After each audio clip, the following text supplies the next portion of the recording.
나는 나이 40에 직장도 잘리고 오갈 데 없는 신세가 되었다. 잘린 이유는 여자 기숙사에 몰래 들락거리며 훔쳐보기를 즐기다가 걸려서였다. 그래서 남자 기숙사에서도 쫓겨나게 되었다. 내 짐을 다 꾸려놓고 유종의 미를 거둔답시고 방 청소도 깨끗이 해놓고 교차로 신문을 보고 방을 구하고 있는데 가진 돈이 별로 없어서 최대한 싼 방을 찾고 있었다. 그러던 중 눈에 띄는 한 집. 할머니 혼자 사는데 적적해서 보증금 없이 월 10만 원만 내고 같이 생활하실 착한 분 구합니란 글귀가 눈에 확 들어왔다. 나는 일단 월세가 싼데다 보증금도 없고 할머니 혼자 사신다니까 밥도 같이 먹을 수 있고 이 집이다 싶어서 얼른 전화를 걸었다. 다른 사람한테 뺏기기 전에 서둘렀다. 70대 정도의 할머니가 전화를 받으셨는데 목소리는 밝고 생기가 있으셨다. 할머니라 다 죽어가는 목소리일 줄 알았는데 그렇지 않았다. 내 나이 40이니까? 어찌 보면 어머니 뻘인데 왠지 나는 젊은 것 같고 그분은 할머니처럼 느껴지는 건 내가 아직도 철이 없어서일까? 곧바로 가르쳐준 주소로 찾아갔다. 그 집은 허름한 1층짜리 단독주택인데 방은 2개고 거실 겸 주방, 그리고 화장실 겸 욕실. 그게 전부다. 할머니의 인상은 키는 작고 통통한데 젊었을 때도 못생겼을 것 같은 그런 느낌이었다. 몸빼인지 한복인지 이상하고 칙칙한 바지와 보라색 스웨터를 입고 계셨다. 할머니는 사람이 그리우셨는지 무척 반가워하시며 엄청 좋아하셨다. 총각이요. 애기 아빠요. 애고 짓부장하게 생겼네. 할머니가 듣기 좋으라고 하시는 소리는 아니고 실제로 내 얼굴은 이쁘장한 편이다.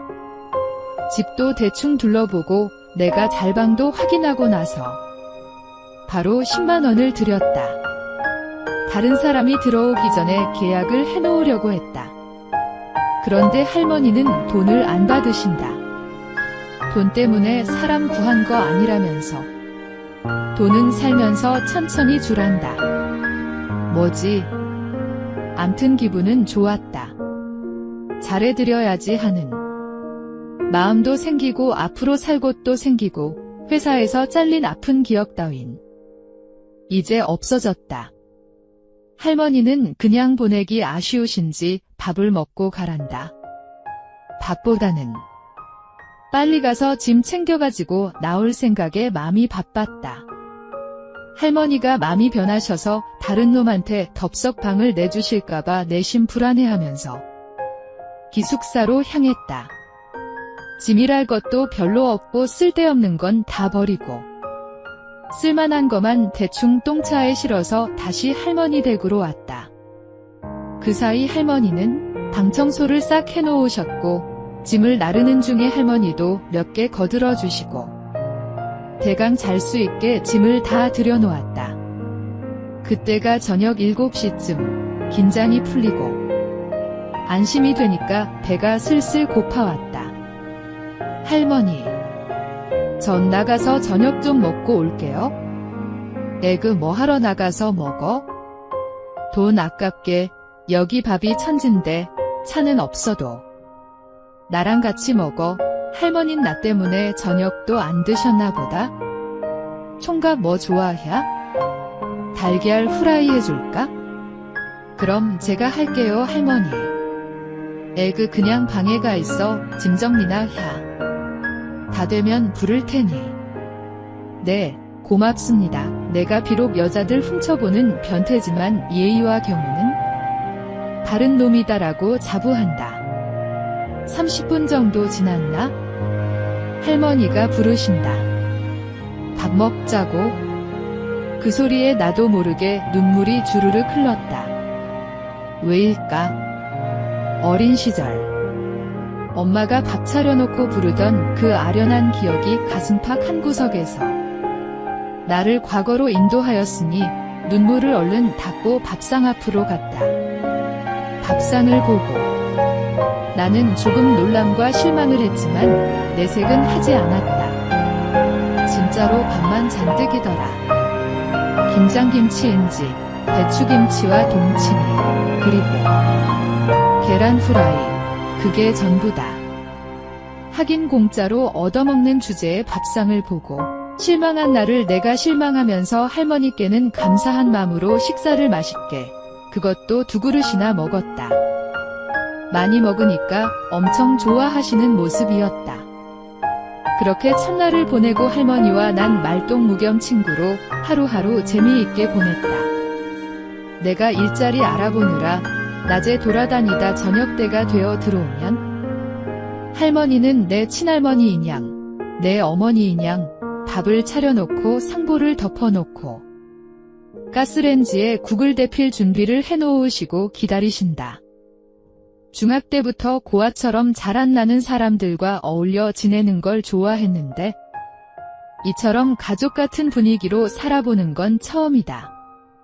그러던 어느 날 전혀 생각지도 못한 사건 하나가 생겼다. 정말이지 맹세코. 할머니를 여자로 생각해본 적도 없으며 흑심도 없었다.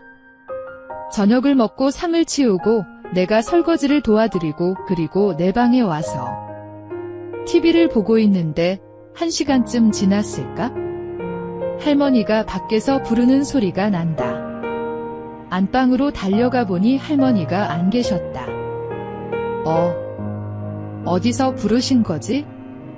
또 한 차례의 부르심이 있었는데 욕실에서 할머니 소리가 났다.